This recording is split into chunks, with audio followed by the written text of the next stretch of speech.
984, maayong buntag, Pastor, kinsa man nga tao sa Biblia nga walay sala, o kinsa pod ang tao sa Biblia nga nakatuman sa sugo, Brad C. Arne. Okay? Kinsa nga tao ang walay sala? Na tao igsoon nga walay sala. Sinless, no? Wala katilaw og sala. Atong basahon igsoon sa ikaduhang Pedro, kapitulo 2, bersikulo 21. Og mao ni ang gipahayag sa balaang kasulatan nga naay tao dinhi sa kalibutan nga wala mahulog sa pagpakasala. 2:21 ug 22 nagyon. Kay sa maong paggawi gipanawag tawag kamo, maingon nga alang kaninyo, miantos man si Kristo nga nagbilin kaninyo usa ka panig-ignan, aron kamo managsunod sa iyang mga tunog. Siya walay nahimo nga pagpakasala, walay hingkapalagan limbong diha sa iyang baba. So, meaning to say, ngunit tawhan nga wala mahulog sa sala. Gawas ana igsoon, tanan na dayon nahulog sa sala. Roma kapitulo 3, okay?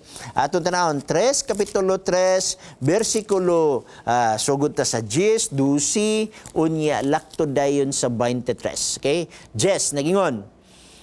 Ingon sa nahisulat, walay matarong wala bisan usa. 12. Ang tanan nagasukwahi, nagadungan sa pagpangandaot, walay nagabuhat og maayo, wala bisan usa. 23. Okay? Sanglit nakasala man ang tanan og nakabsan sa himaya sa Dios. Wala. Unya ang pangutana nabay nakatuman sa kasuguan, igsoon ni ngani. Kanang word nga nakatuman, angay nimo na i-address niya tong taong nagkaon. For example, nakakaon na ka.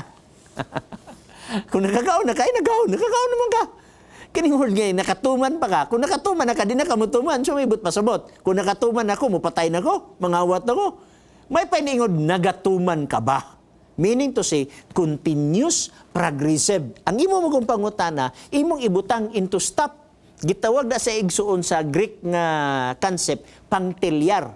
Pangtelyar, murag point ba? Pag abot sa point, stop na siya. It is not pangtelyar igsuon. It is linear, meaning continuous, progressive. Atong tanawon, unang Timoteo, kapitulo 6, bersikulo 14. Mao ni ang pagpasabot sa balaang kasulatan nga gisulti usab kanato ni Apostol Paul. Aron kita nato ang maong mga punto nga gihatag dinhi sa balaang kasulatan. Okay, 6:14. Sa unang Timoteo, ako magatugon kanimo nga imong bantayan ang sugo nga mahigawas kini sa buling ug mahigawas sa mga pagsaway hangtod sa pagtungha sa atong Ginoong Hesus. Walay bugto di ang pagbantay. So ayo dili pwede mo nakatuman na ka kay kana nakatuman di naman matuman. Ang pangutana nga sakto, nagatuman ba ka? Meaning to say continuous.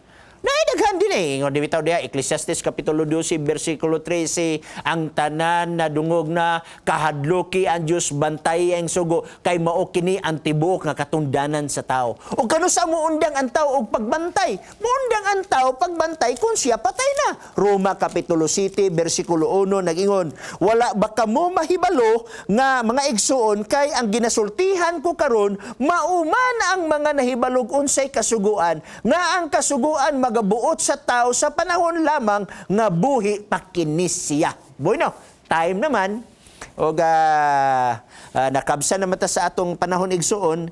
Cherry Guma Salazar, okay, napay mga daghan din di na nato pamasahon igsuon kay nakabsa naman kita sa atong panahon